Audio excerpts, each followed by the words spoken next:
Пристигнаа со конкретни барања кај претседателот во Вила Водно, но заминаа без одговор како да се реши проблемот со аерозагадувањето. По двочасовната средба меѓу представниците на невладиниот сектор и државниот врв на Советот за национална безбедност, единствениот заклучок бил дека е потребна итна реакција, но нема инстантно решение.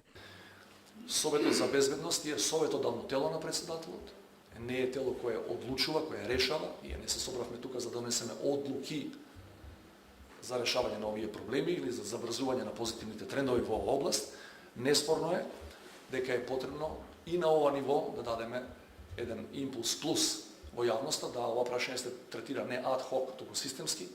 Невладините се скептични дека надлежните брзо ќе реагираат за проблемот, предупредија дека повеќе нема да чекаат, туку ќе продолжат да протестираат. Верувајте ми дека ние не ги чекаме. Протест имавме прошиот петок, ќе имаме и можеби идниот, можеби некој друг ќе излезе да протестира. Не може да биде тоа во организација наша, но луѓето немаат време и не чека.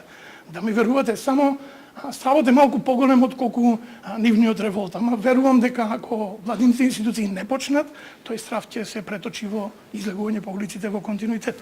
Ова е прв пат за аерозагадувањето да се дискутира на највисоко ниво и додека властите немаат конкретно решение за проблемот, граѓаните продолжуваат да се гушат во PM честички.